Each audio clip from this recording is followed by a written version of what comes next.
This is an Irreverent podcast. Check out irreverent.fm for shows from all our friends.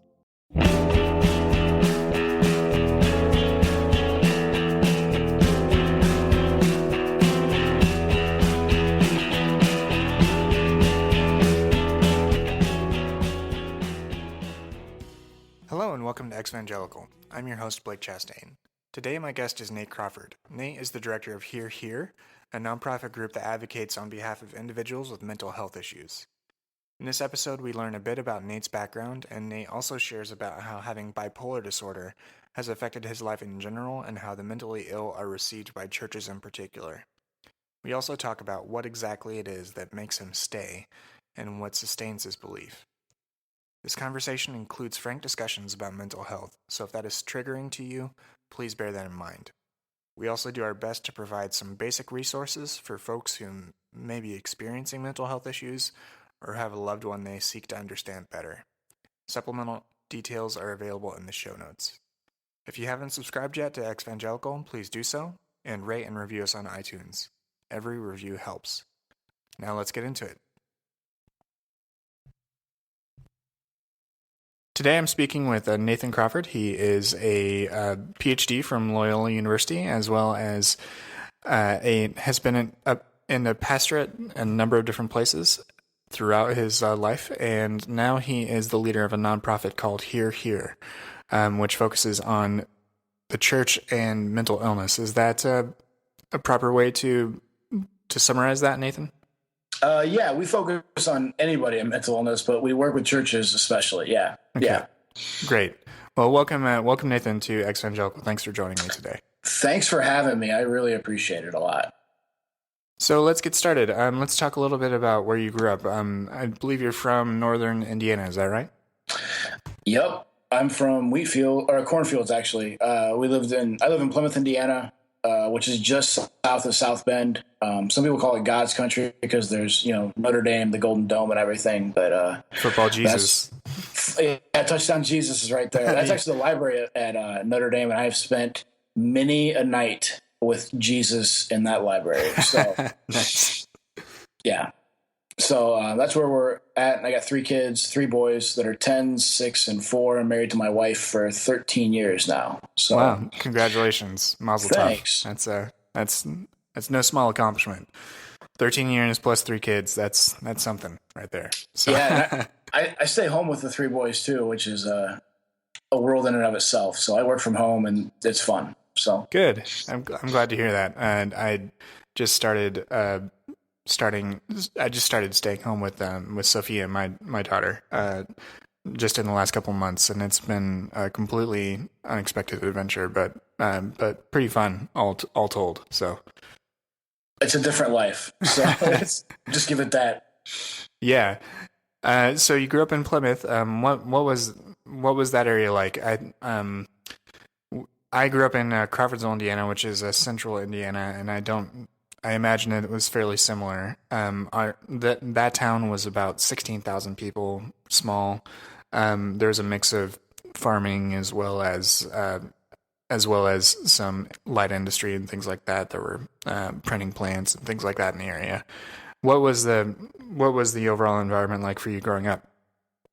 About similar, a lot of farming, although most of my friends and a lot of people here in town, there's a lot of manufacturing. A lot of people work in Elkhart and Goshen doing mobile home stuff, working on mobile homes or manufactured homes, that kind of stuff, RVs. And then, that was economically we're, probably lower middle class.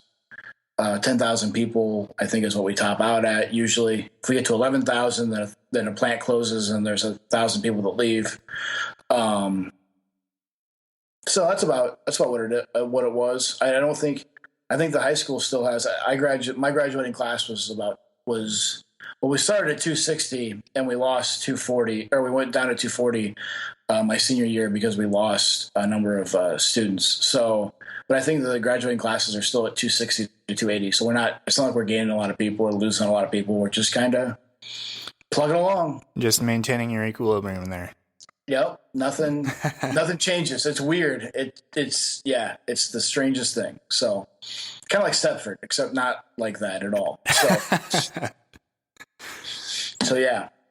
So you're a Hoosier. All right. Did you ever read Vonnegut at any point? Oh yeah. I've read lots of Vonnegut. Yeah. Yeah. So his whole thing about the Granfalloon, Wampiter, and Carras and everything. I forget which one it is. I think it's Granfallooning, where you create little groups of people that have something in common, and they think it's something special. And his example, because he's from Indianapolis, is being a Hoosier. Like finding someone else that's a Hoosier, and that's like something to bond with. But anyways, I don't know why that popped into my head. No. I'm thinking like, yeah. I remember when I read that essay, that thing.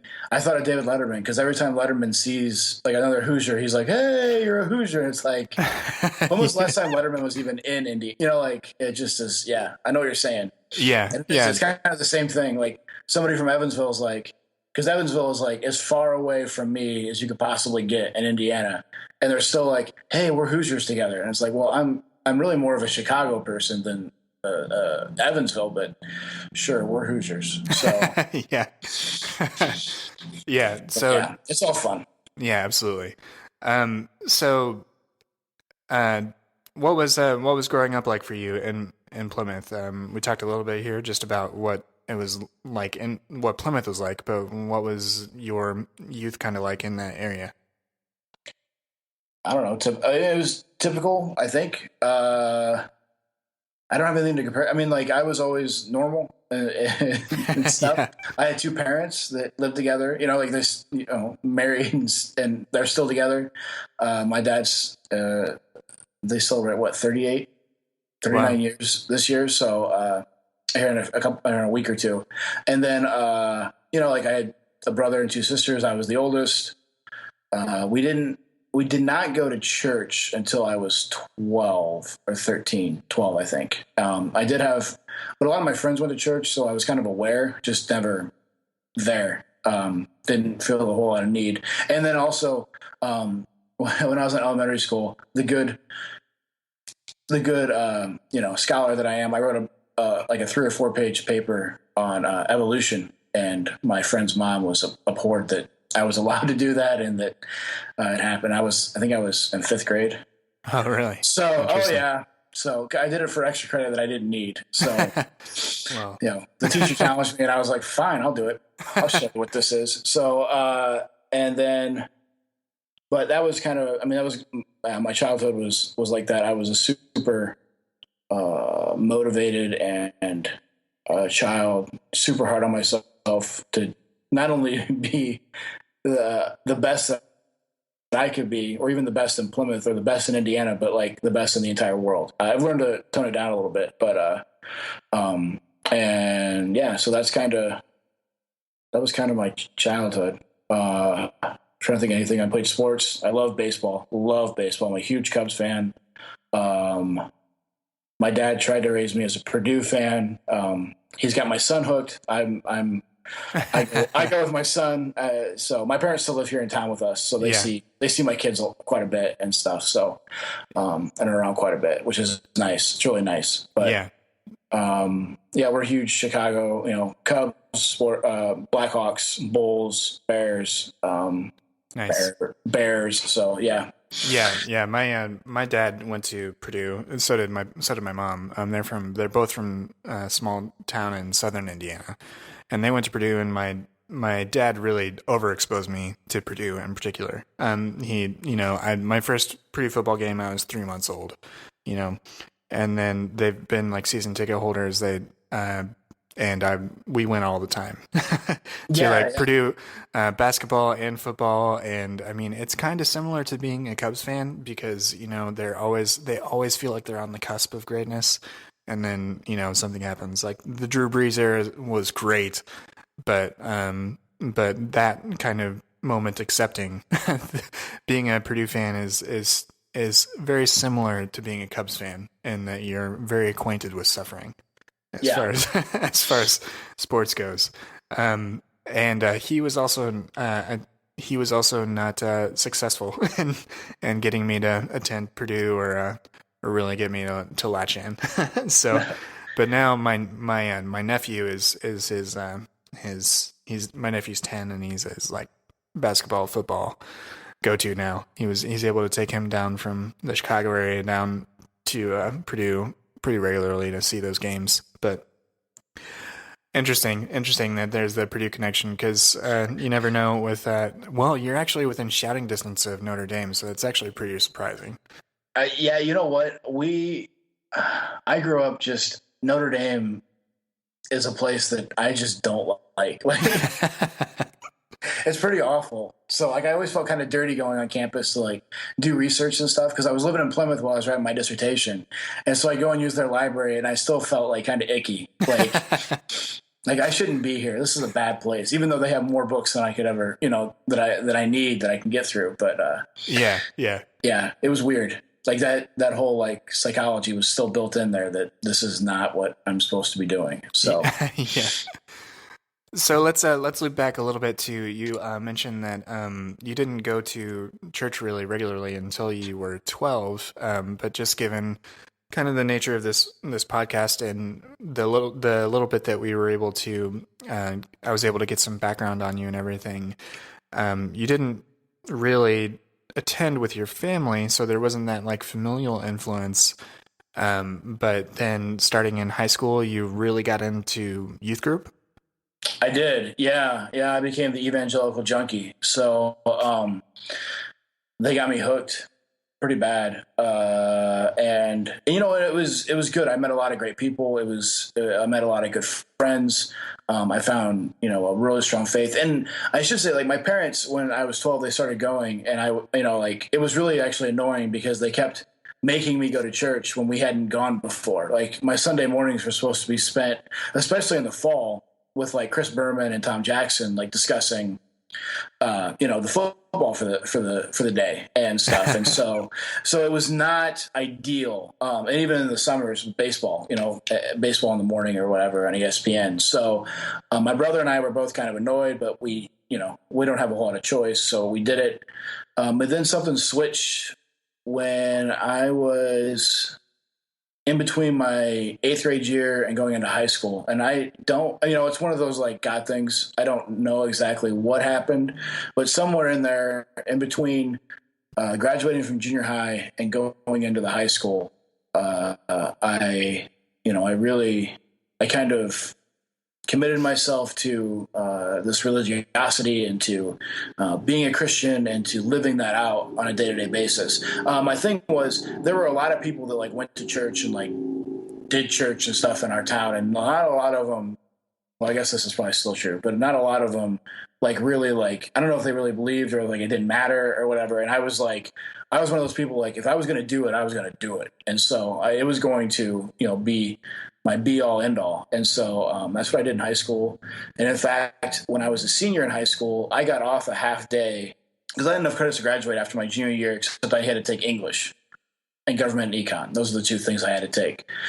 And so I threw a fit and said, why in the world would I have to stay here all day and take courses that I have no interest in and really waste money to be here? And they said, well, you have to go to school. And I said, well, I'm 18. I turned 18 before my senior year. I don't have to really do anything. Go get my GED. And so we came to a compromise that I went and I did a couple other courses. I took calculus and I took business law, and then I was done for the day. And I went and worked at the church as an intern. So I was like that kid, and it was great. I mean, like the thing was like it set a tone for the rest of what I would do in my life and stuff, because another guy set up. We had this we called it an after school program.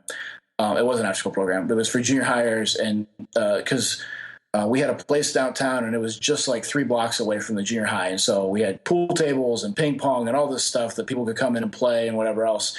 And so I kind of took that over my junior year, and then like really ran it my senior year, and it was really successful and everything. And I was really I think we even got some grants for it. I believe.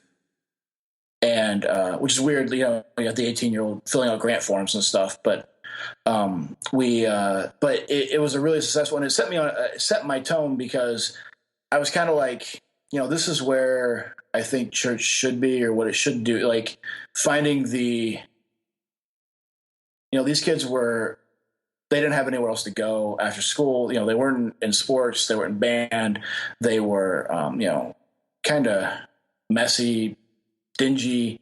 They were junior hires, so there wasn't a lot of like drugs or like sex addicts or anything like that, but it was still like, these were the kids that were at risk for that kind of stuff. And like, we were, in the midst of like getting our hands dirty just by being with them, and so, or at least that's how people looked at it. And I didn't think about it as much then as I do now about,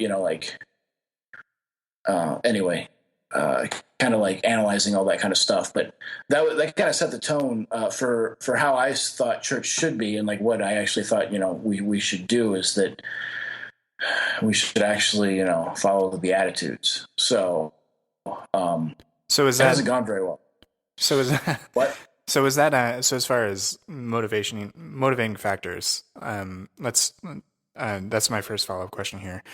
As far as like motivating factors for you when you were that age, what was it that was, kind of pushing you forward and being so involved in youth groups and things like that?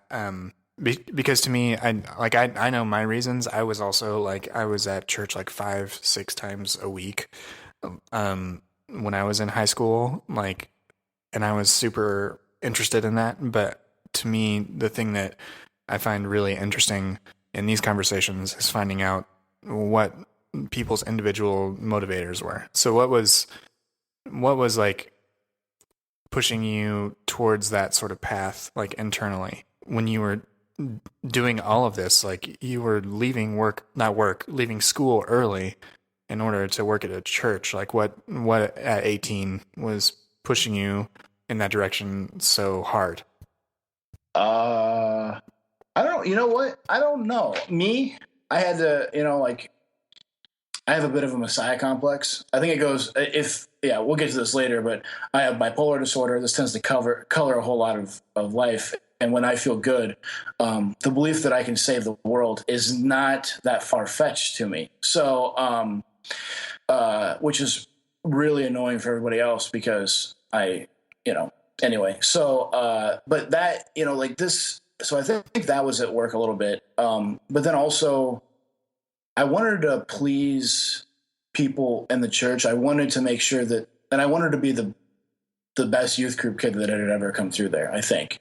Now, and I also think that there was there's also the God thing. Like, I really do believe that I was trying to do God's work, and I was, sometimes I feel like I can discount that, but I do feel like God has been leading me and working and moving me.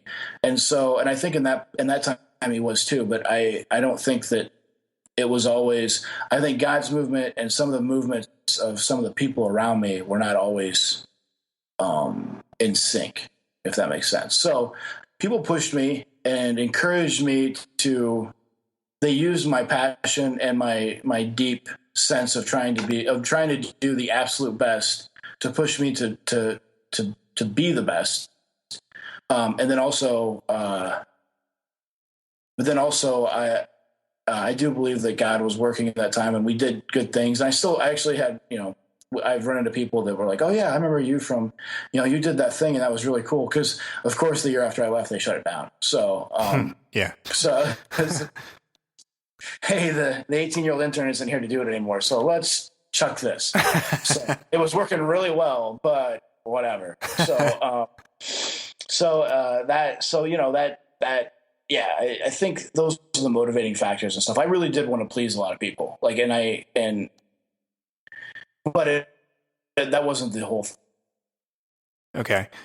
I mean, that wasn't everything. Yeah. That's a good question.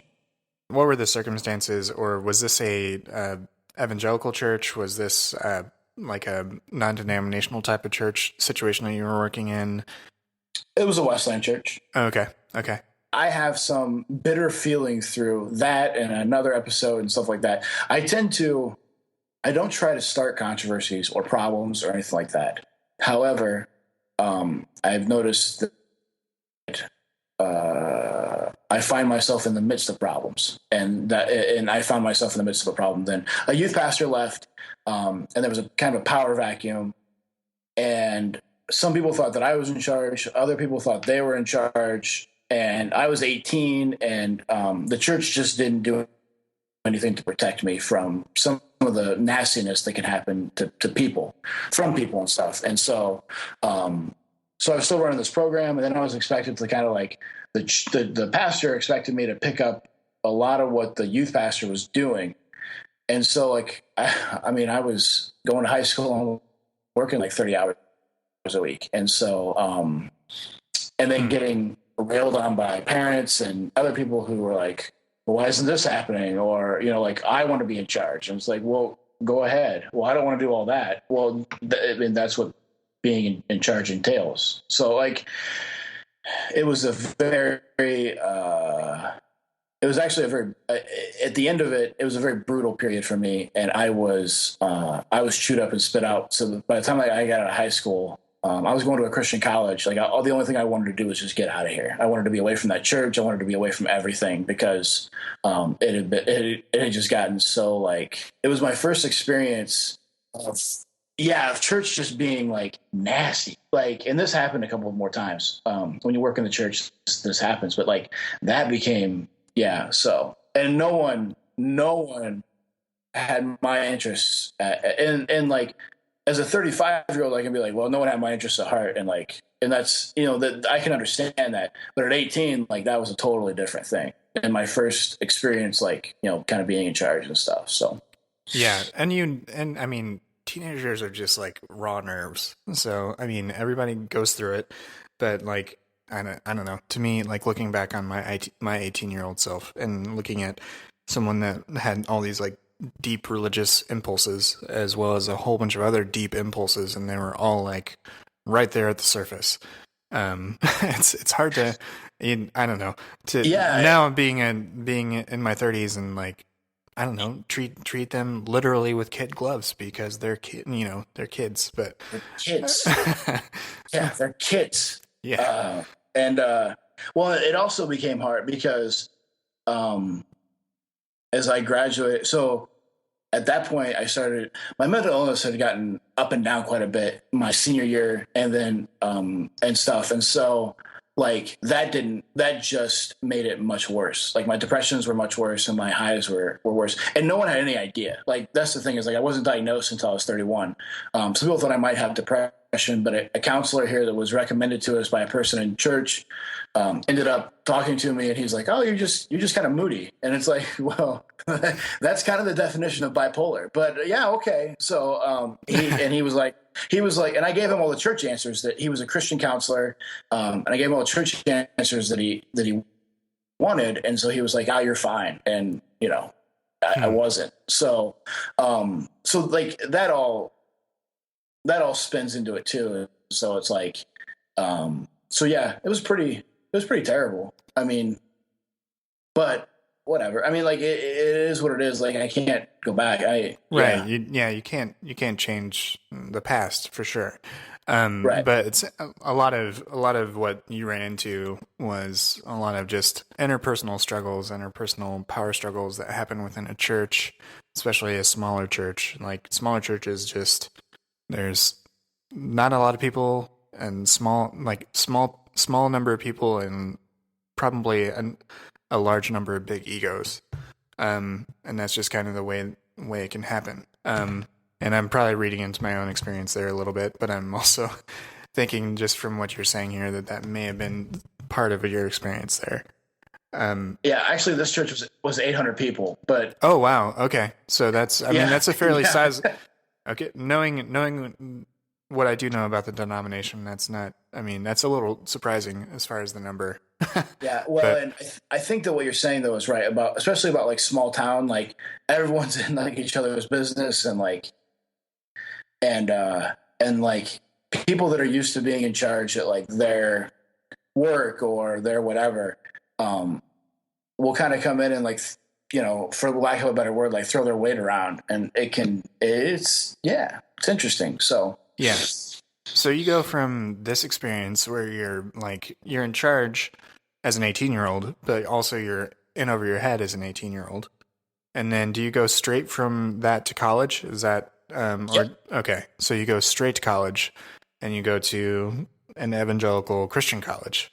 Did you enter into that college in like a sort of disenchanted frame of mind? What was that like? I mean, you're coming from this experience that like you've said is just very harrowing in a lot of ways.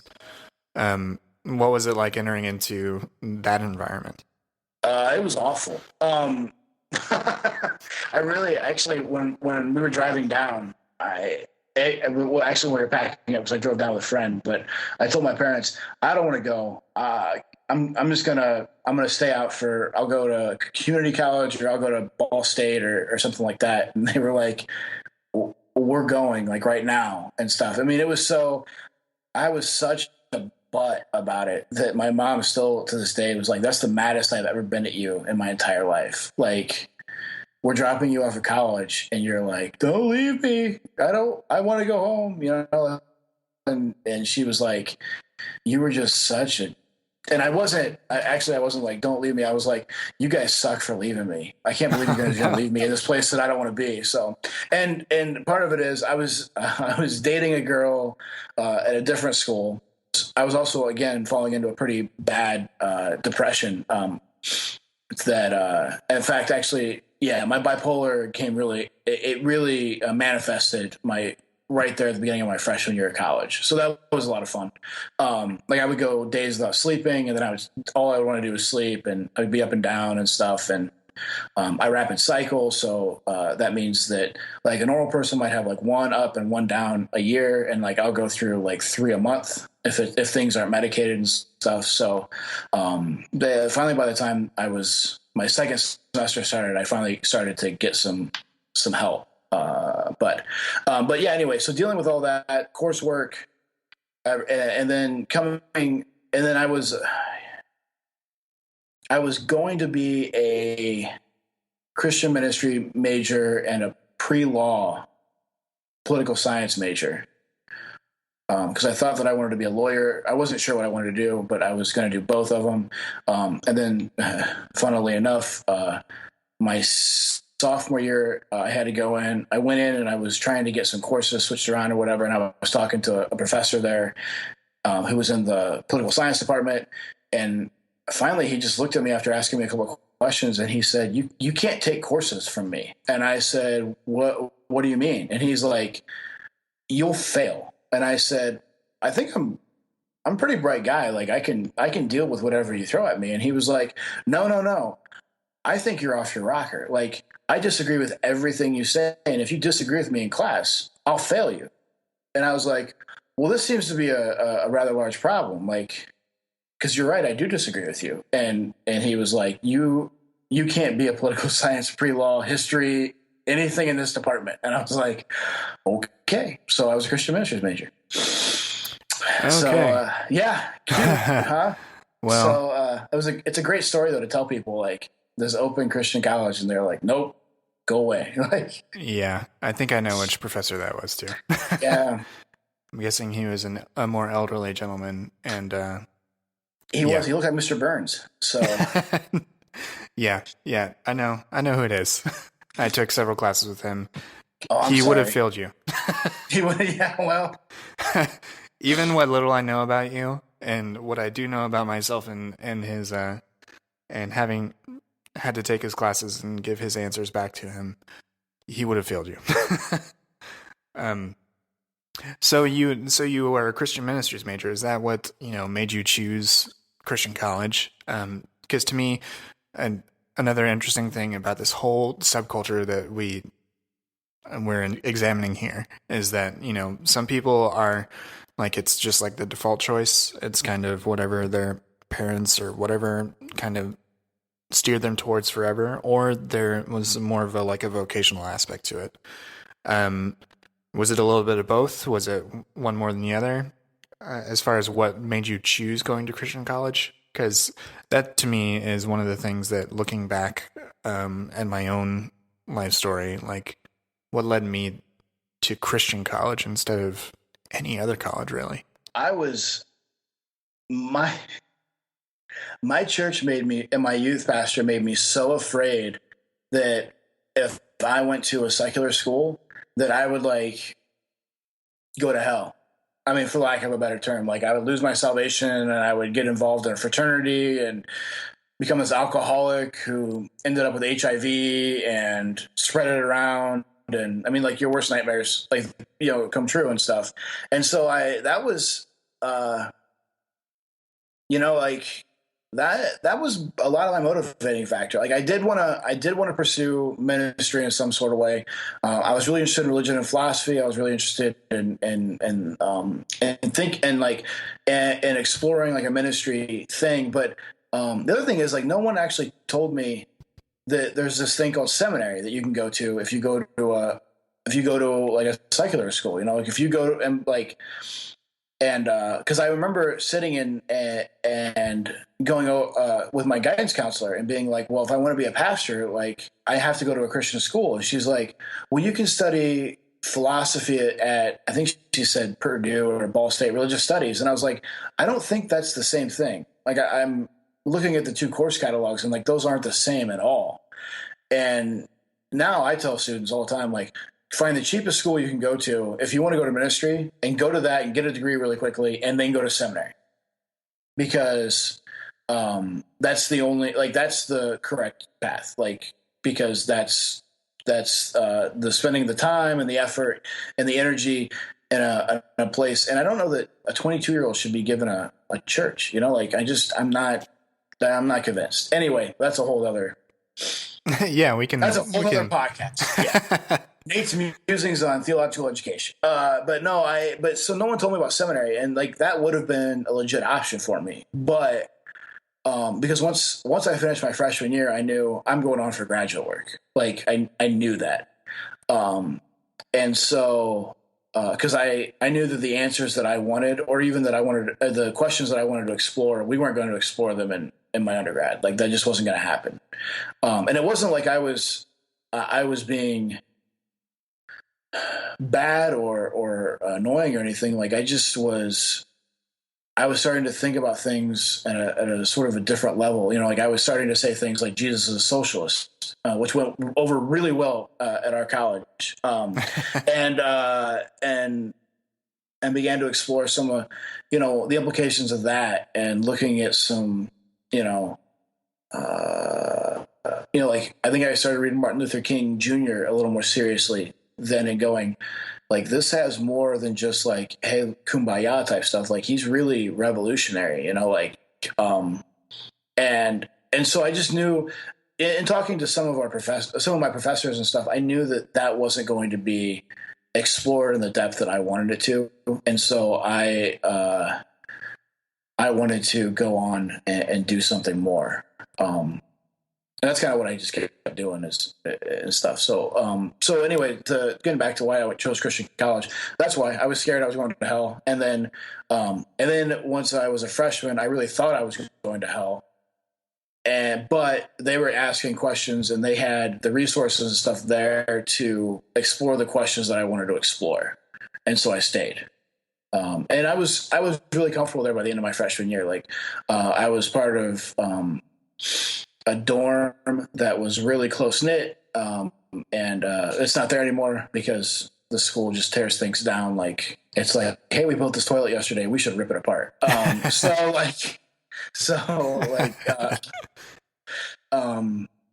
it's not there anymore. And it was great, and we all watched and cried when it fell down. So but it was a good place, and I was really comfortable in that dorm and stuff. And yeah, I just, we had friends and I had people, and sure. It was good. Like it just became a good place. It just was like, it was a weird beginning. It's a really strange beginning. So yeah, I hear that.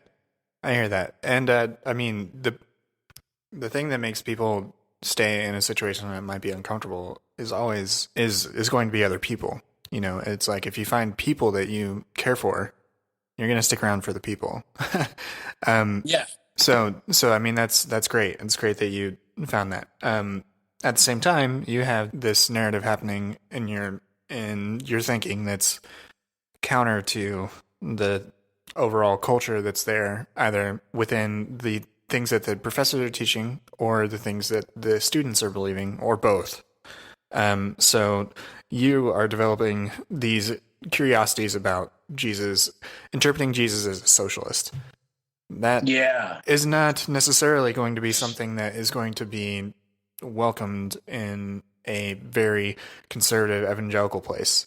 So what was that like? I mean, what was your thinking like when you were at in that environment? You're in a very um man, I don't even know how to say this. You know, you're in a very you're in a place where it's very you have this type of teaching and you accept it or you're wrong sort of way. And that's sort of how um it's sort of how things were communicated in different parts of that environment, whether it's in the classes or amongst your peers. What was that like for you? I will say that my peers were pretty fantastic. There was a group of us that was able to kind of really explore and think, and we all went in different ways. Like I kind of became the radical Methodist. There was a guy that became the high Anglican. There's a Mennonite, a Buddhist. I don't know what, a German idealist, I guess. So we all started off there and we were all kind of asking, like, there was a group of people asking the same sort of questions and they weren't happy with the answers. And so it wasn't strange for us to be reading, like this group of people to be reading, Kant or Karl Barth or something, or Gandhi, whatever else, and doing that and then talking about it with each other outside of class. That wasn't unusual. And so and we, our dorm room became a place where we could explore and give ideas or whatever, and other places did. And and that actually became as much of part of my college experience as going to class. Classes were just the places where I was given the tools and a new guy to look up, or a new girl to look up, or whatever. Like, they weren't my, in my undergraduate, they were not my main interest. And in my seminary degree, I did 15 hours. So I did a 60-hour degree at seminary and I had 15 hours of independent study. So, class has never been my thing. I don't like going. I don't want somebody telling me what to think or way thing is and stuff. And so I was much more interested in being able to be given the tools to explore what I wanted to explore. And that's kind of what we did. And in fact, I told somebody the other day that there was a teacher that taught a bunch of the practical courses and was like, when you get into a church, this is what you're going to do. And I was like, everything he told me was wrong. Everything. I took like 4 classes from this person, and like I might as well have taken that tuition money and put it on my lawn and lit it on fire. Like that's what it was.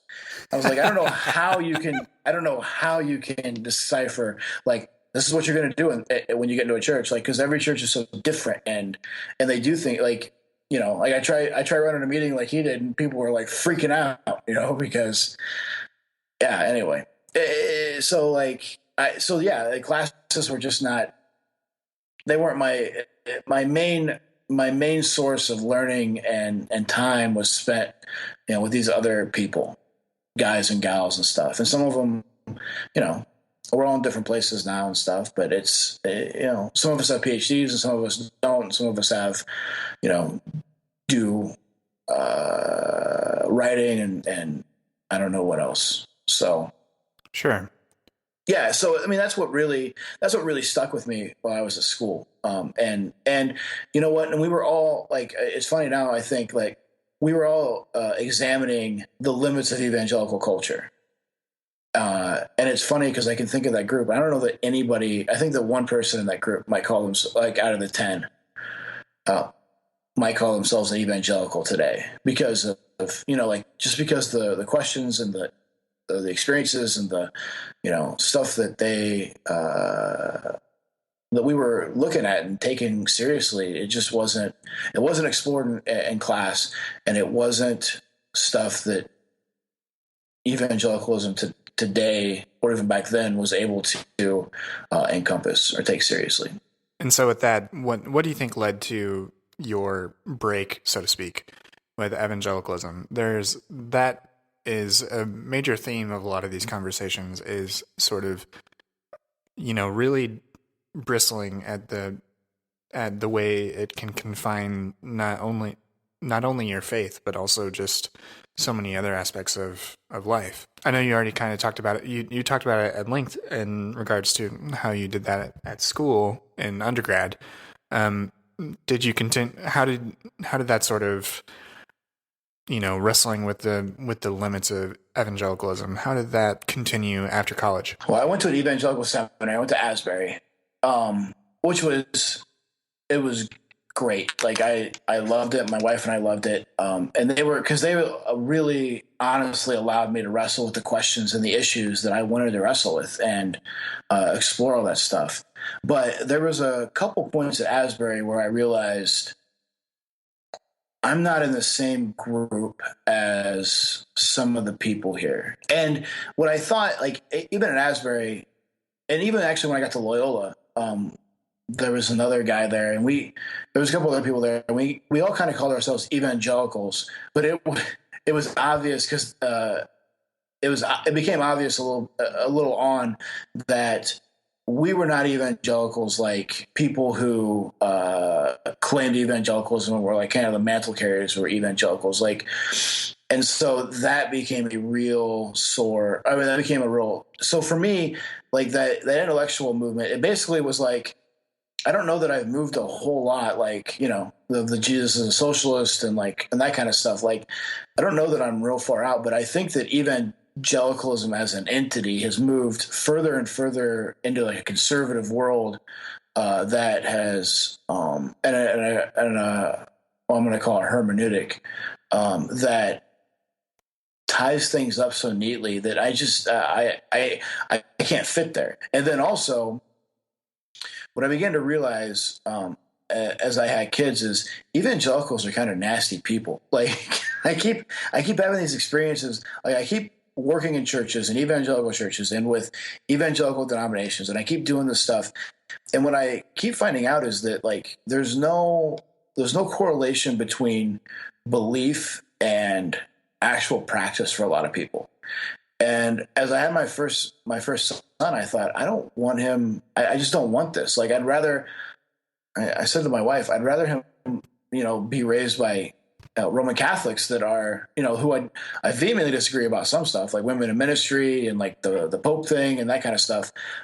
But like, at least they're trying, like if you take the catechism seriously and some of that stuff, like at least they're, trying to live out this life and stuff. And I said, so much evangelicalism is about power and who's in charge, and like I want to be in charge and stuff. And I said, I just like it's so antithetical to Jesus. I said, I just don't want my son raised in that. And so that became a sticking point for us. Some of the friendships we made in Chicago, it became apparent that was a issue. But then also for me, it really became a point. With my mental illness, there's nothing in the evangelical theology or even in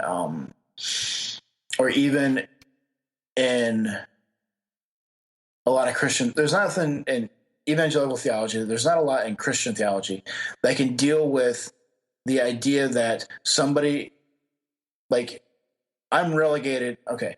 The fact that I'm born with a disorder in my brain, and I've had it my entire life. Like I've had anxiety attacks when I was 6 and depression, and I started having suicidal thoughts when I was 11 or 12. Like, all these kinds of things. Like this has been a lifelong, dream, if you will.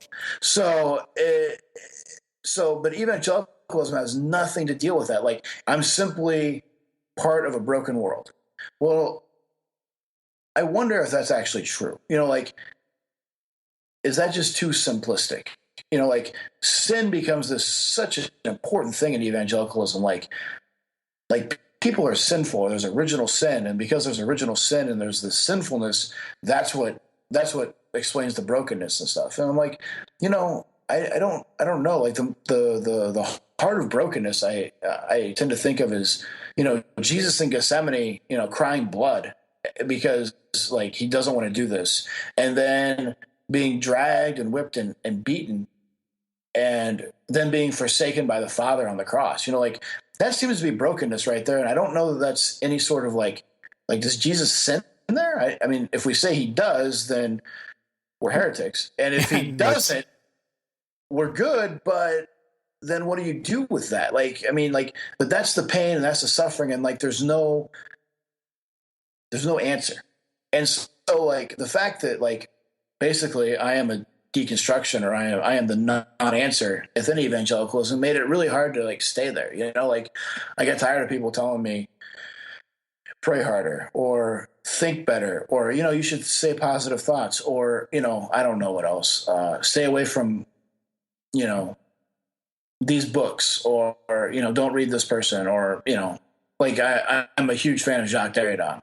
And a couple of people told me that Jacques Derrida is a postmodern thinker, and postmodernism is going to make you depressed. And I said, I think that it's more that the world makes you depressed, and postmodernism just points it out. But but no, that so for me, all those things all those things turn around and move, and like there's an intellectual thing. There's the fact that I don't want my son acting like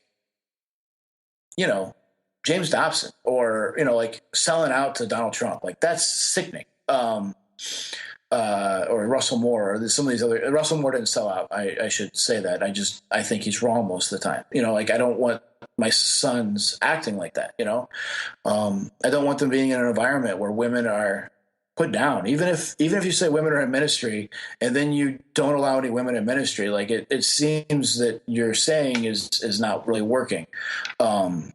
Like, or they're only relegated to like children's ministry, that kind of stuff. Like, I just don't want my kids around that. And then, with my mental illness, I don't fit. So all those things coming together, it made it really easy to like, be like, well, I guess I'll see you later. So, and I still have friends that are evangelicals, and I'm nice to them. Like I play nice, but but it makes me, I don't know why they're still there. I don't get it. I've kind of turned the corner, I guess. So, yeah. So I think you hit on a lot of things that are very central to a lot of the critiques that are very common with evangelicalism. Power being one of them. Power being a central focus. Whether it's the power of God, the power of the male pastor to tell everybody else what's what and to fall in line, the lack of disorder, the discomfort with disorder, the very idea is just anathema to a lot of people, just because it seems like it's a threat to either God's sovereignty or God's control or something else. But the alternative is that it could actually be a very humanizing thing, and it actually makes, the story of Christ much more humanizing. Just as you said, Jesus was suffering. He was suffering in Gethsemane. He was an immense trauma, and to try to alleviate that trauma just by saying that whatever sort of excuse you want to have, that not calling it what it is, was that a major?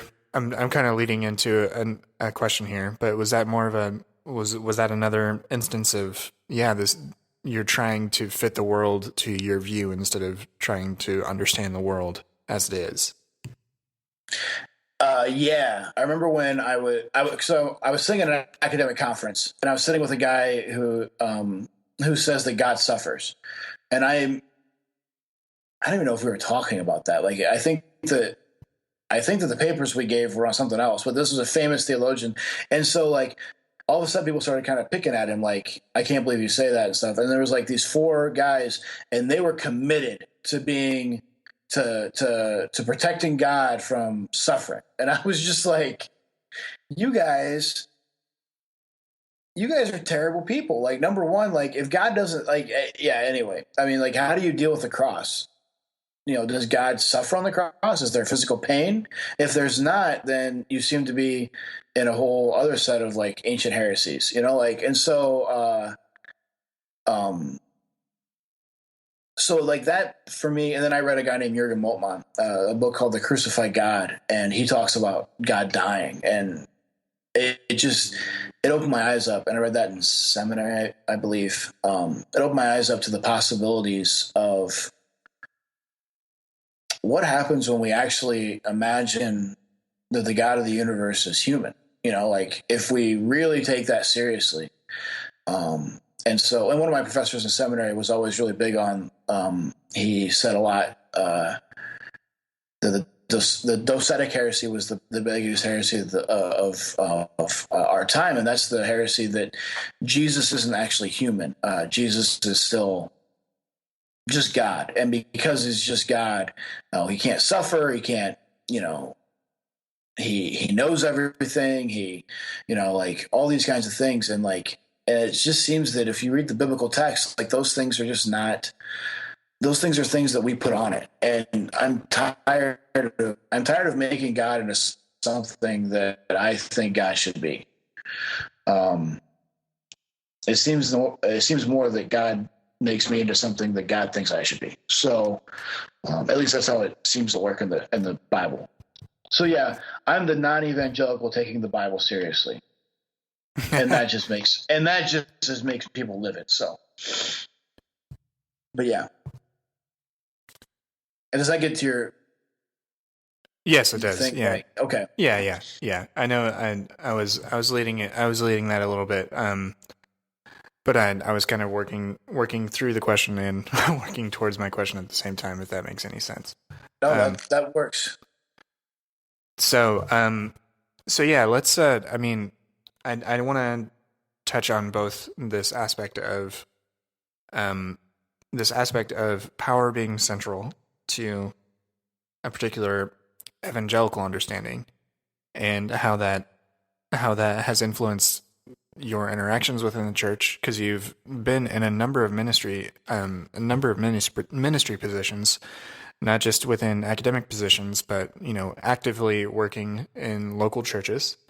So I want to talk a little bit about that, and then I also want to talk again back to what you were kind of saying about disorder and brokenness, and just a discomfort that people have with that within evangelicalism. So power being central is really just within my experience. I grew up United Methodist, but then the church that we got like really involved in here in our neighborhood and everything was non-denominational, but essentially, like, for all intents and purposes, it was Southern Baptist. And power was a huge thing. Women were in, even though like we grew up United Methodist, we loved the people, and we kind of put up with this view of complementarianism and women not being allowed in leadership roles and things like that. And power was just such a central thing, but it's not just something that is present within. It's not just something that's present within non-denominational or evangelical churches. It's something that's present in lots of places. But what do you think it is about evangelicalism that makes that the attribute that has the most appeal to people that are leading churches, the things that they want to? Is it because it centralizes their locus of control? Is it because of that, or is it because the understanding of God is that God is powerful? I need to be powerful. We need to have this appearance of strength at all times how has that kind of shown up in your life? Because I mean, Wow. it seems like it seems like from what you said, like it's shown up several times. Like Oh yeah. power and influence and control and authority, all of those things all together. Those are things that like within evangelicalism are closely guarded. And I'm gonna kind of get up on my own little soapbox here, but the thing that influenced me the most at college was when we were in a Greek class and we spent a long time on the Philippian hymn, and that is all about Jesus giving up his control over and over and over again. Uh Like huh. it's all about him taking away all of his power and becoming human and then putting everyone before himself.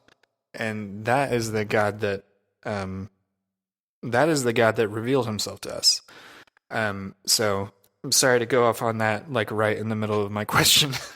No, but no, you're. I mean, but you're exactly right though. Like that's because it's even an ethical hymn. Like it because it like Philippians 2 kind of runs through something, and it's like a call and response. Like it's almost like a jazz thing. Like Paul says, like, is this how we're supposed to live? And then it's like, and Jesus lived this way, and like, and so it's like the response to the question of how then should we live? You live like Jesus did. You give it all up. You become a slave. You don't hear that very often in evangelical. You don't hear that very often in American churches. Like so, giving stuff up, giving up power, or if it's not like a 10% of my income, you don't. I mean, you're not talking.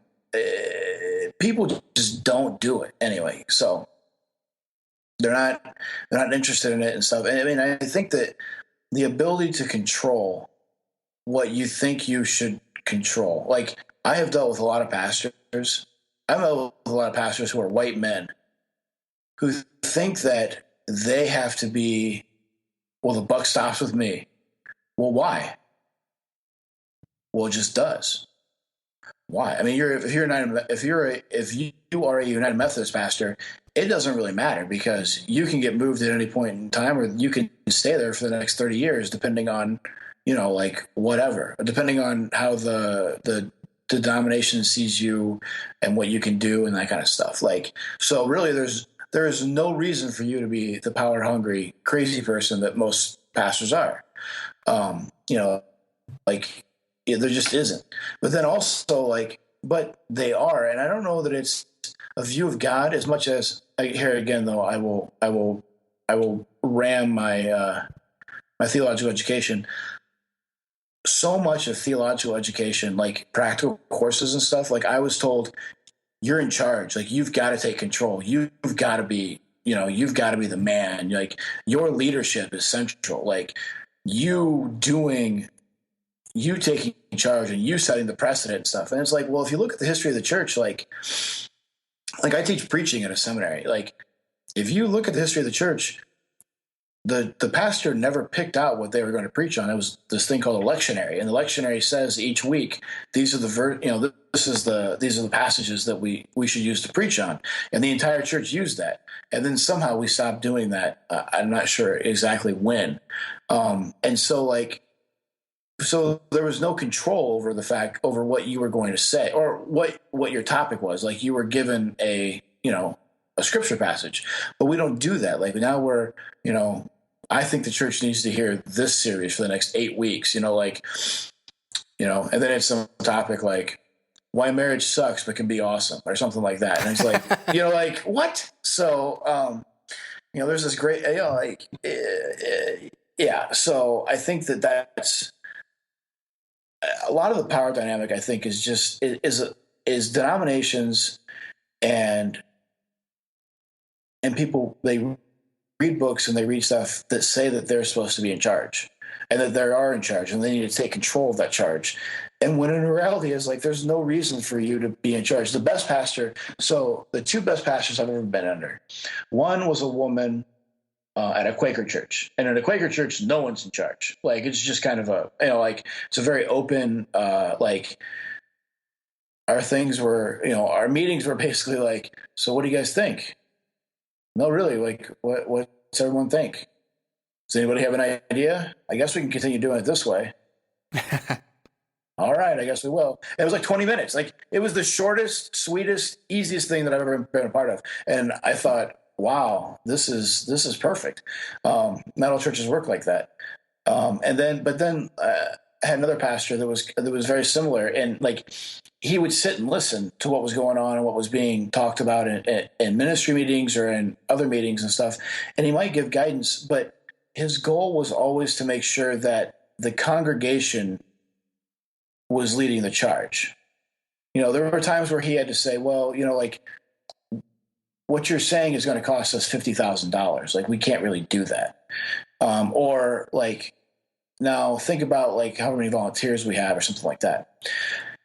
And I think a lot of pastors really want to be that guy, but they just can't do it. And a lot of people that say they're leaders, they want to be that guy, but they can't do it. Like, if you think of Jesus, like, Jesus sends the 72 out. He sends the 12 out, sends the 72 out. And he has, I mean, really in the biblical narrative, he has no idea what they're doing. Like, he's like, go out and do this. And then like, he's basically like chilling at a rock or whatever. And like, he has no idea what these people are actually doing. Like, they could be, and so, but like so many people today, like pastors and church leaders, like send them out and then like follow you. And they're like, what are you doing? I'm doing what you told me to. Are you sure? Yep. Are you sure? I think so. Do you just want to do it? Yeah, it made me feel a lot better if I just did it. And that's how like a lot of churches kind of work. Like, that's how a lot of pastors work. It's how a lot of leaders work. I mean, even like my wife gets caught up in that in the business world at times. Like, people trying to do that. And I think it's I don't know what it is. It drives me nuts because, like, if you really don't want me to do something, like, I don't have to. I have other things I can do. Like, that's the Tommy Boy thing. I can take a dump in a box. I got time. So like, like, so I say that to my son all the time, and he's just like, Dad. That's a deep cut. That's that takes me back right there. That's a favorite of mine. But yeah, I just don't know what to. I don't know what to do with power, like, because people seek it, and I've always tried to give it up, but it is always, my wife makes fun of me. She's like, because I was a youth leader, I was a youth pastor, and she's like, you have to be in charge. And I said, I don't want to be in charge. I don't want to be in charge of the trip. I don't want to, like, I'm taking these kids on a trip. And she's like, well, you have to. And she's like, watching you try and lead a group is hilarious because you're like, what do you guys want to do? Like, I'm very much like, it's not comfortable to me.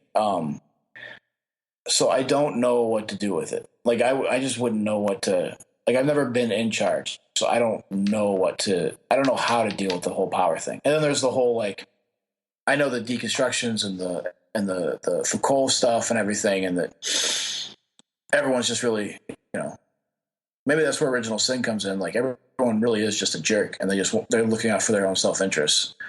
So, yeah. Yeah, sure.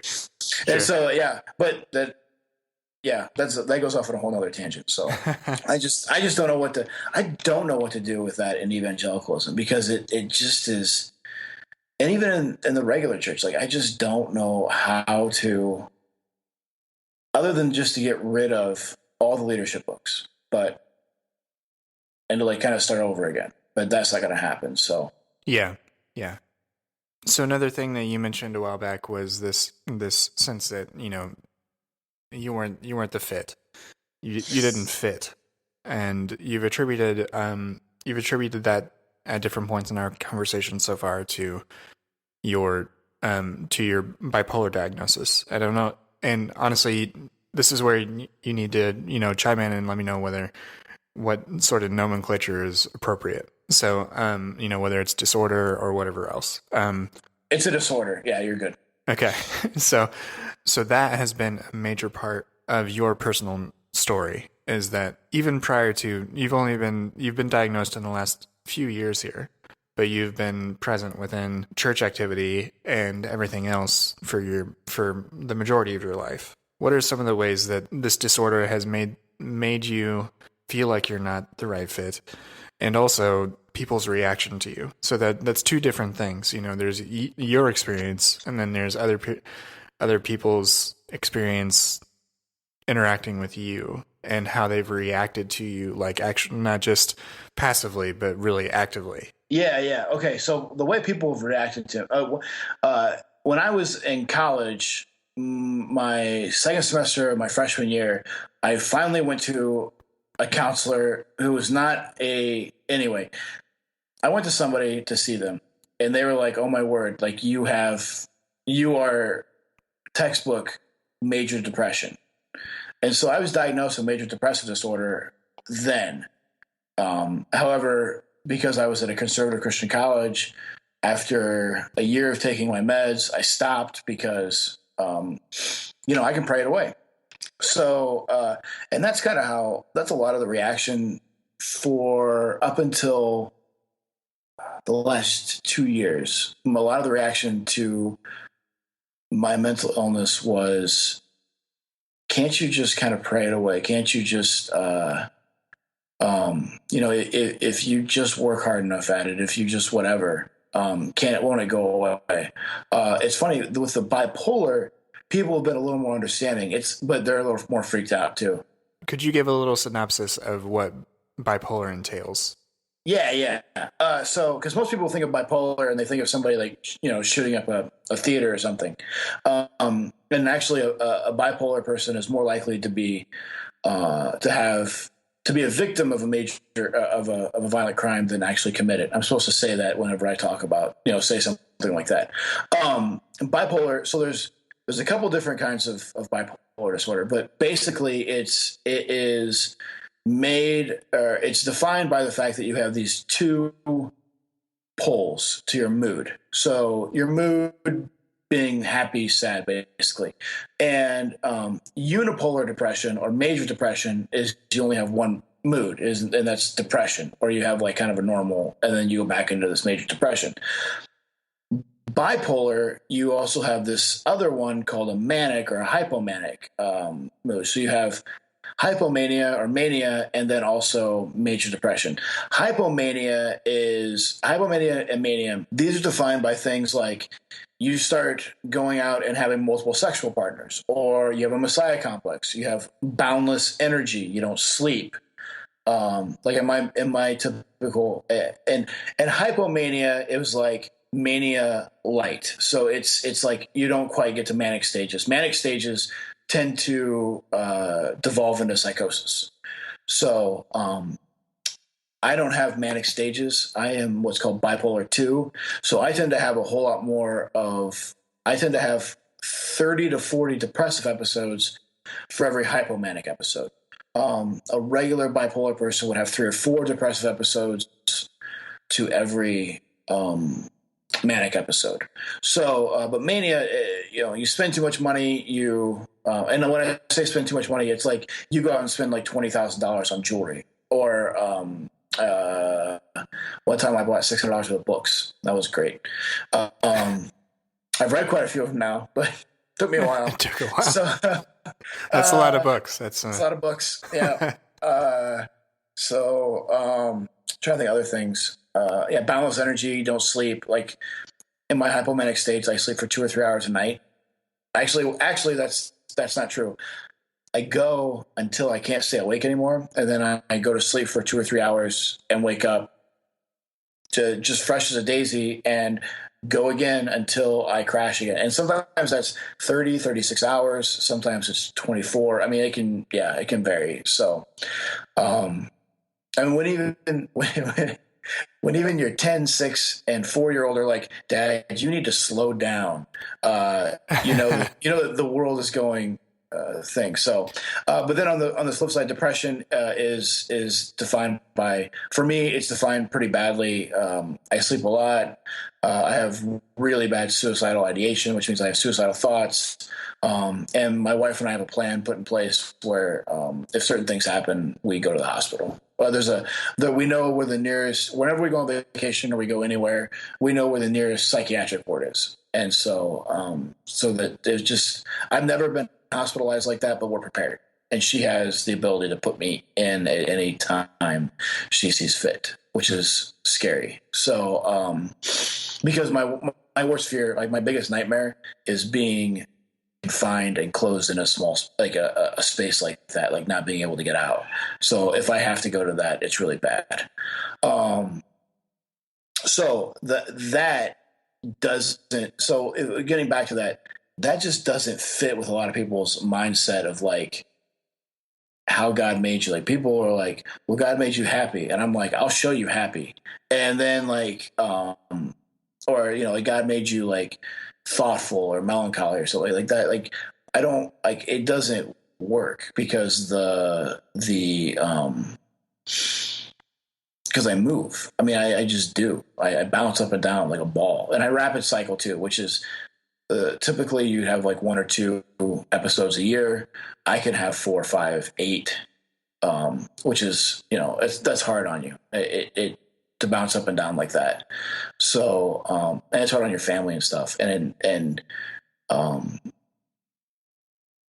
it makes it, but it makes it hard to like I really really I really find that God, when Jesus is crying in Gethsemane and when he's feels forsaken on the cross, like I know what that's like.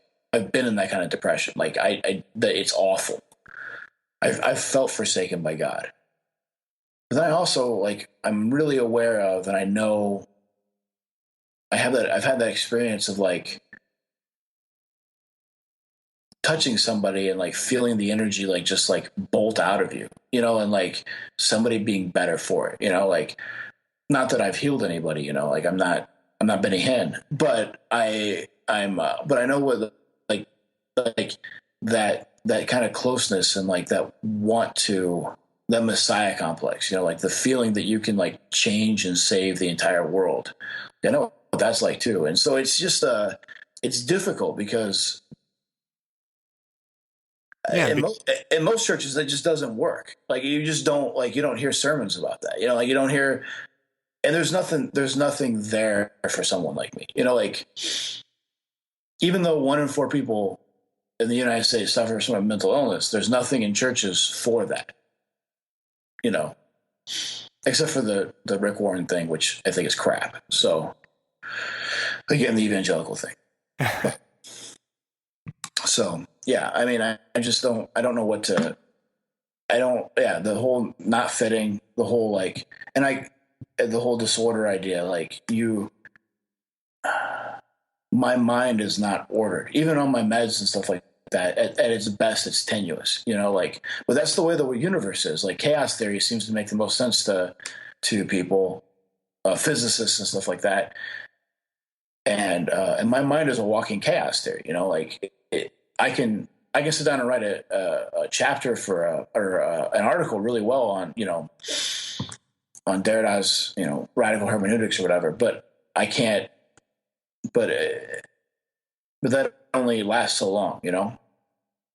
I don't know. I'm kind of rambling. Like I don't know how to get my thoughts around this.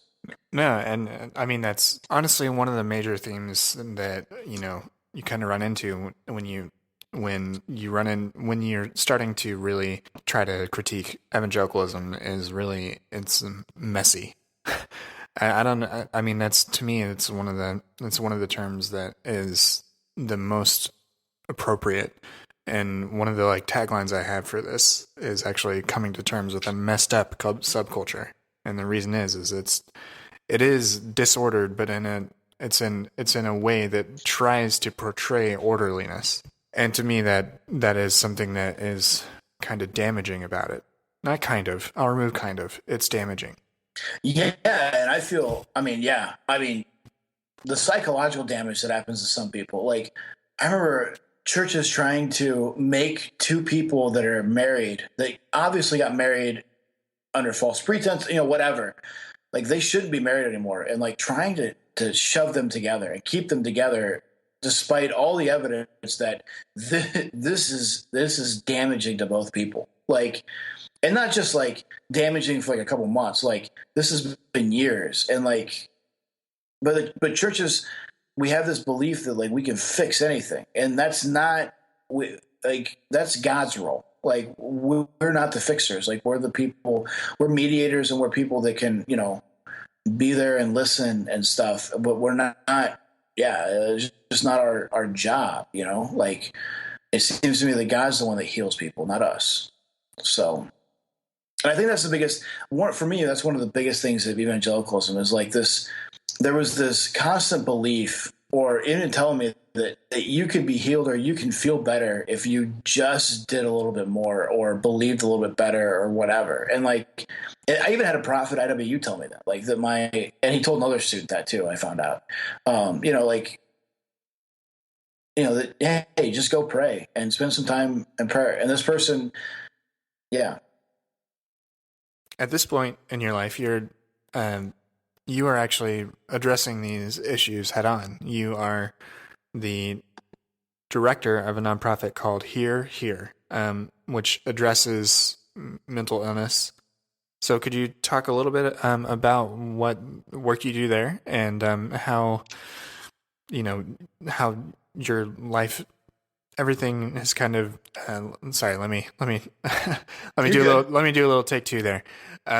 So now at this point in your life, you are the director of a nonprofit that you started called Here, which addresses mental illness in the church and elsewhere for those who have mental illness as well as their loved ones. So what sort of work do you do with Here to really help kind of correct this sort of unhealthy, unhelpful sort of approach to mental illness within the church and elsewhere? Well, first off, we work with just about any organization that would have us. And our work is, I'm not only the executive director. Yeah, I guess that's the title we put on it. But I founded it this last, a while ago. So, and what we do is we work in 3 areas. Number 1 is education and advocacy. And that is we'll do workshops. We'll do, the big like chapels or whatever else at a school or at a church or whatever. Like I'm going to preach at a church on Sunday and talk about some of this stuff and talk about mental illness and everything. And I'm also a certified suicide interventionist. So if somebody is afraid that, so I can do training for that suicide interventionist. And so like if somebody's afraid that like their friend or colleague might be suicidal or whatever, I can help them walk through the steps and the questions and stuff, and then hopefully get them referred to somebody that can help them. So that's one of the things we do. The second thing we do is we've developed curriculum and for support groups. We call them Here groups, and these peer-to-peer support groups can meet anywhere, and they're just kind of like what you'd think, just a support group for people with mental illness. And we're trying to develop them for loved ones as well, but it's a little more difficult. In our groups, we use three specific things. The first is we have a little bit of time of meditation or mindfulness. It's been shown to help calm and steady your mind a little bit, especially for mentally ill people whose minds are usually overloaded. And so just a few minutes at the beginning of the time, just to quiet and to, we call it just be here. Just be here now, just settle in, and let your thoughts kind of wash over you. Then we have a discussion. And then at the end of the discussion, we have a time of reflection where we write down 1, 2, 3 action items that we have, that we garnered for that week from the group.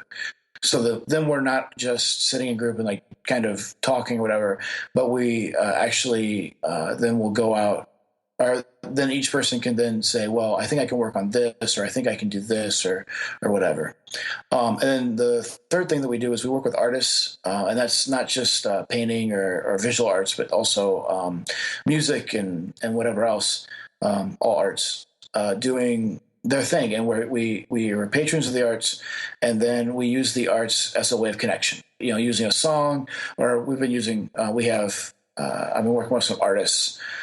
Here locally, that create incredible stuff that connects with people and that is able to connect.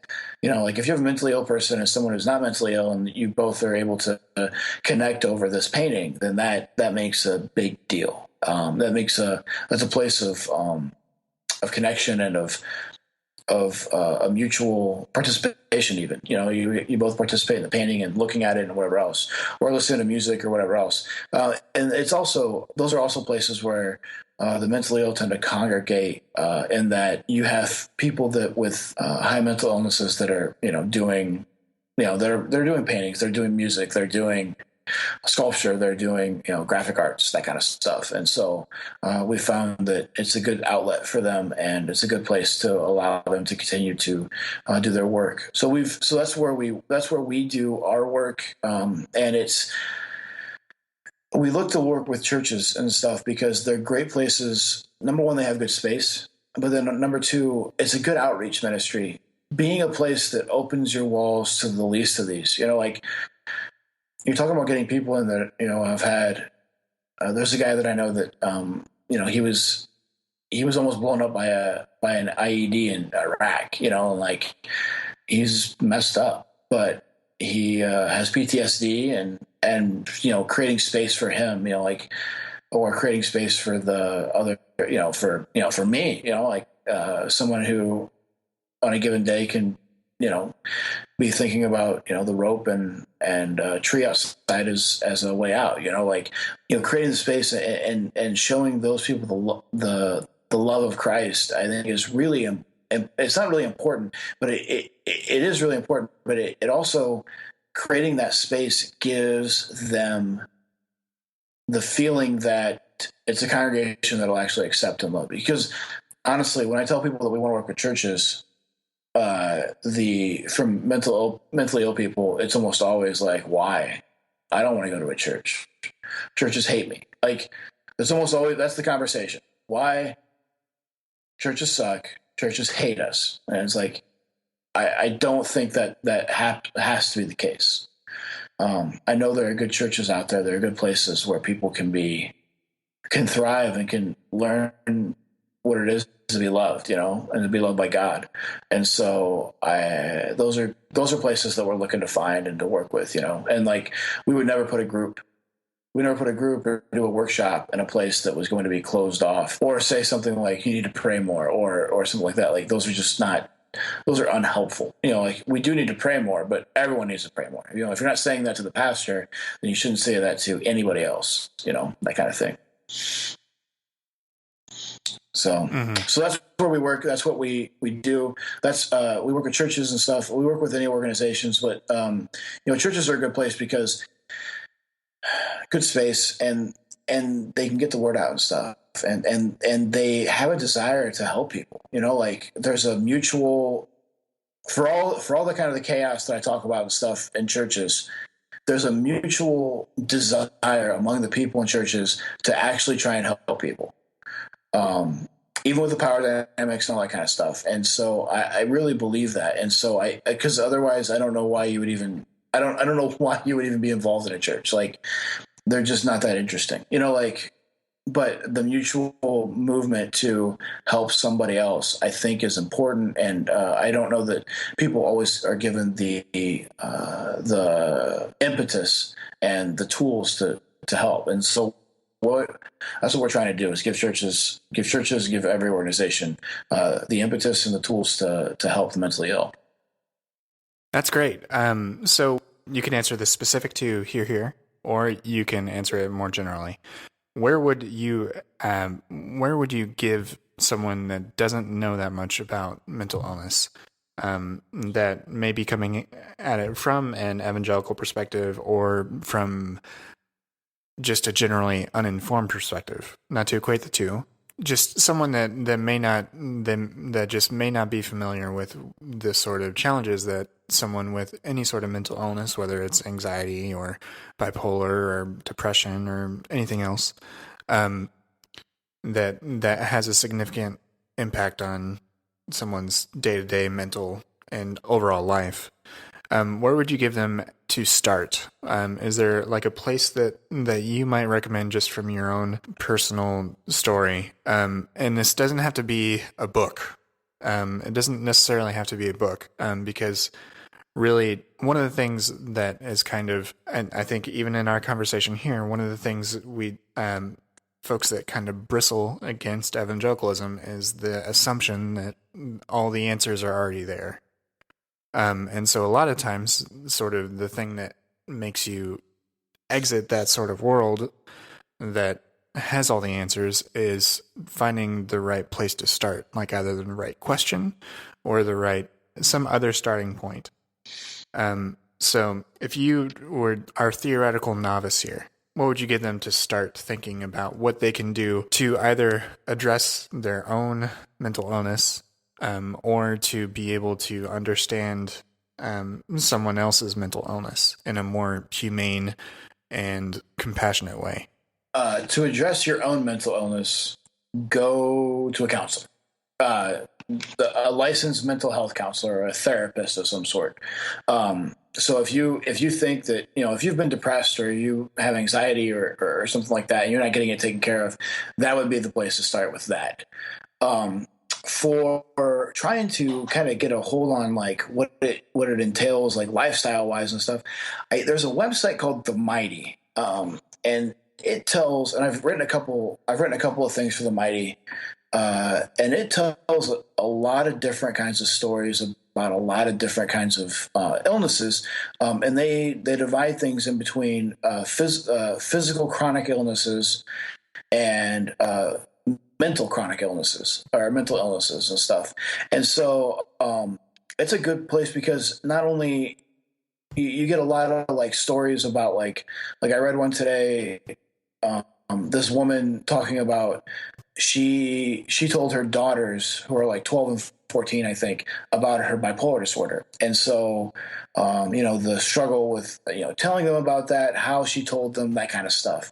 It gives a world into like what the mentally ill go through on a consistent basis. Like I wrote a piece that was published on Monday, I think, about, like if you're preparing for college, like what do you do? And I had 12 things, sleep, don't do drugs, that kind of stuff. So that's a good site. Here has our blog. You can always read that. That's mostly my musings on whatever. We have other people. We had a girl, a woman, I shouldn't say girl, a woman that I know, and she wrote about her experience being hospitalized, and a few. That was about 6 weeks ago, and there's some other stuff like that on there. We try to tell stories. To Write Love on Our Arms has a lot of stories. And Jamie's, I don't know that Jamie's book would be real good. It's more poetic than it is like actually giving you in. But there's another book by Kevin Briel called Boy Meets Depression, or Depression Meets Boy, or something like that. And it's interesting. It's good. It's got it's got good things to say and stuff.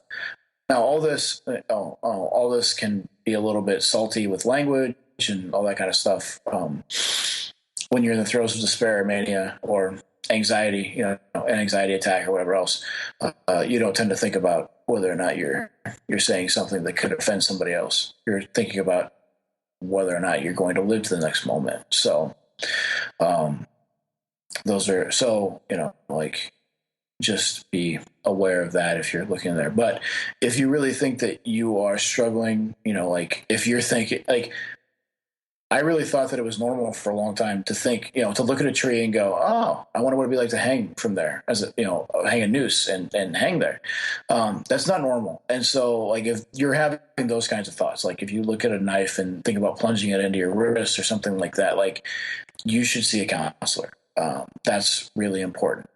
And because it's not normal, it's not right, and then they can begin to get you on the right road to medications and that, doctors and psychiatrists and that kind of stuff. So it's two different answers, I think, but those are the major places. Does that make sense? And if you want to find any information, NAMI, the National Association of Mental Illness, or it's NAMI.org. They have all sorts of statistics and all sorts of other stuff. Okay, that's great. We'll add that and the other things that you mentioned to the show notes, so that we can kind of point people towards that, towards those resources. One of the kind of remaining questions I have, and I'll be honest, I haven't asked something quite so direct just yet, in one of the interviews. And you can let me know if this is. You can let me know if this is, overreaching or anything else. But you're okay.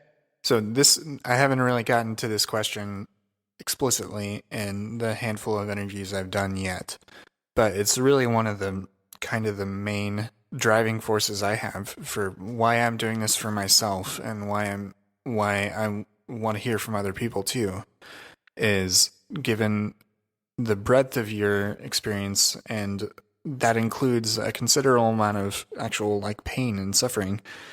What about the Christian story? What about Christianity? What about any of this really makes you want to stay? And even though you've removed yourself from this starting point of evangelicalism,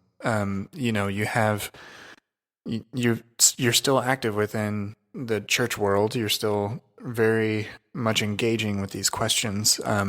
What is it that makes you want to stay? And I should also preface, and this is kind of prefacing for future discussions, but because I think that I am going to have discussions with people that didn't stay, but their responses are just as valid. But for you, your story, you still have. I've read some of your essays, and there are periods where you don't feel any sort of compulsion. I mean, and there's a lot of depression there, and there's a feeling of absence of the idea of God or of God. But then, even what you've shared so far, you also have experiences of something acting out through you. Those experiences are not congruent, but they're both valid. What makes you continue to identify within any spectrum of Christianity? You know what I mean?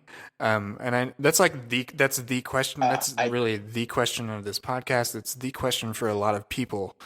But so I know it's not a simple question, and it's kind of hard to throw it at the end. But I mean, that's why I'm so interested in these conversations, and it's because people see things. They go through the ringer, and this thing that was kind of sold as a simple answer was not the thing, but there very well may be something else there. So I'm going to stop rambling here and let you answer. What do I stay? Man, that's a good question. That's a really good question, because right now I don't know. I stay because of my wife, maybe. I mean, to be honest with you, in February or in January, I quit at a church, and I quit because I was put through the ringer. I was beat up, and I was discriminated against because of my mental illness. And it was awful. It was awful. It hurt me so bad and so deeply. And that for me, going back into a church at the moment is a really hard thing. We've gone to a couple of churches and stuff, and there's been some actually that have been great. I should say that we went to an African Methodist Episcopal church, and it was fantastic, and they welcomed us, and it just happened that it's an hour away from our house, and it's 2.5 hours long, and so with the 3 boys, that just isn't very feasible for us, but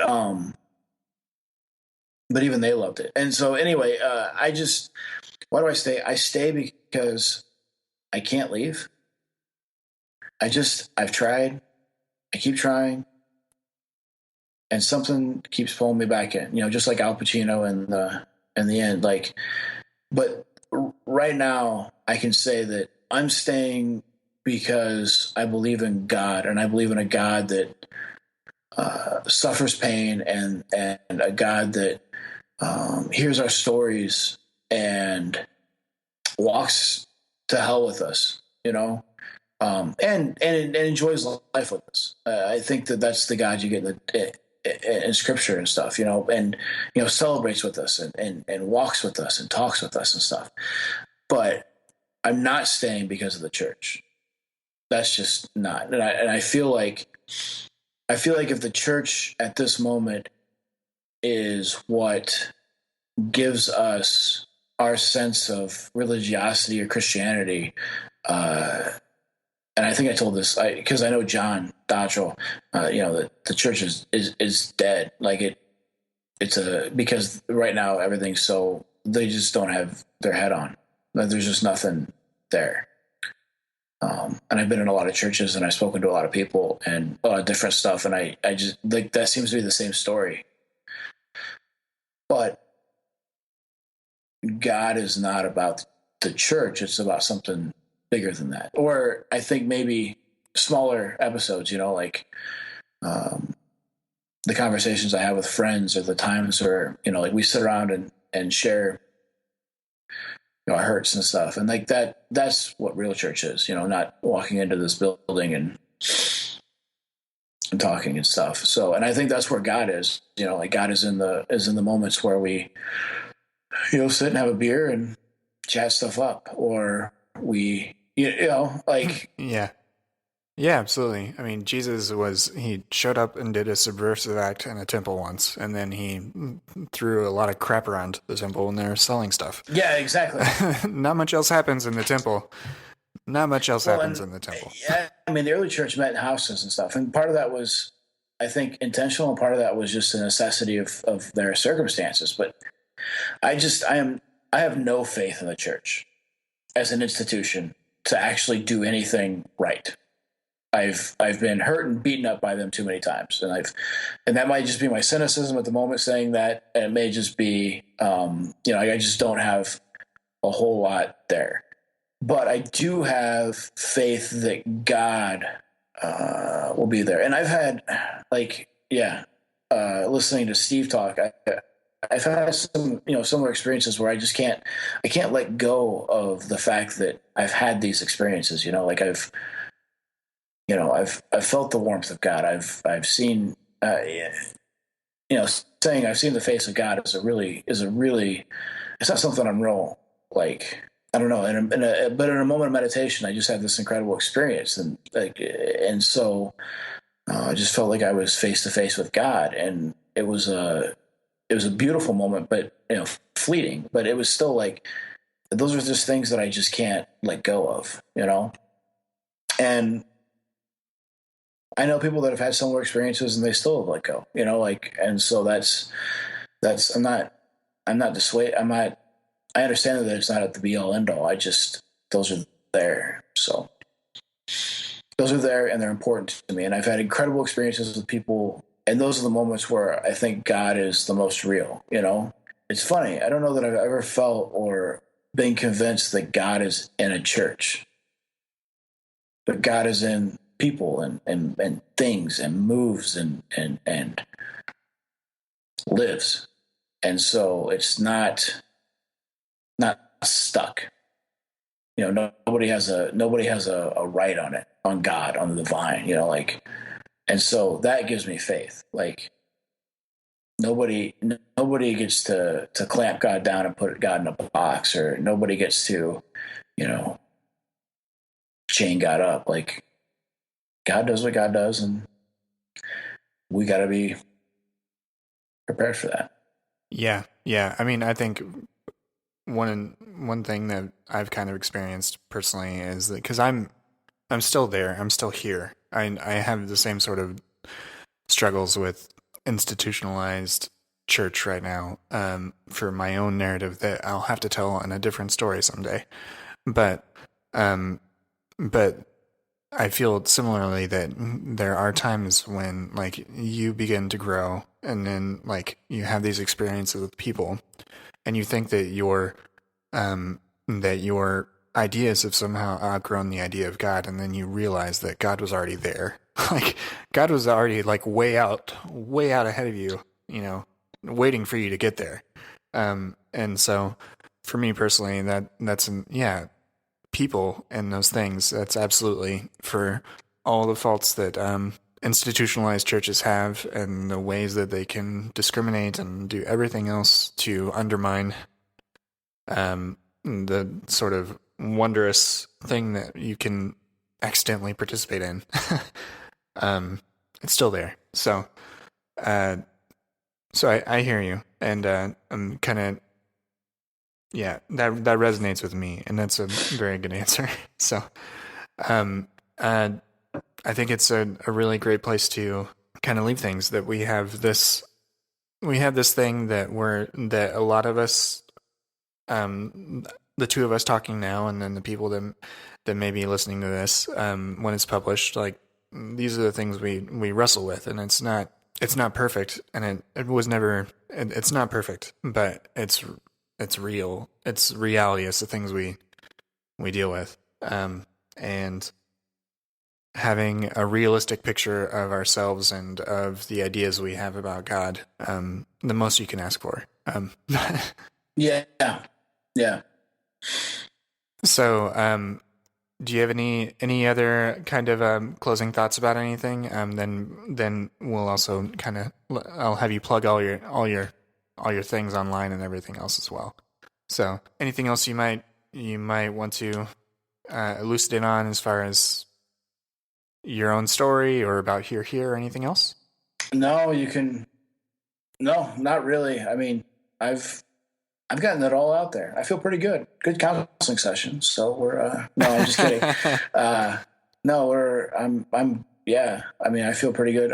You can always go to herehere.org. So it's HEREHEAR.org. And, sorry, actually, I'm going to have you do that again in a second? Okay. because your mic cut out a little bit. So I want to make sure it's I want to make sure it's crystal clear here. So go ahead and do it again.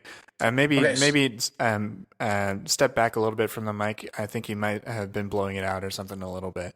Okay. Just like maybe half an inch or something. Give it another go. So I'll go ahead. Yeah, go ahead. You're good. Okay. So now, so it's HEREHEAR.org. You can always go to herehere.org to check out what we're doing or what I'm up to or whatever else. So that's all that I do. I actually know it's not. I teach and I watch my kids, but that's a lot of what I do. So yeah. Great. All right. Well, thanks very much, Nate, for joining me. Thank you very much, Blake. I really appreciate it a lot. So. Oh, you're welcome. Thanks again.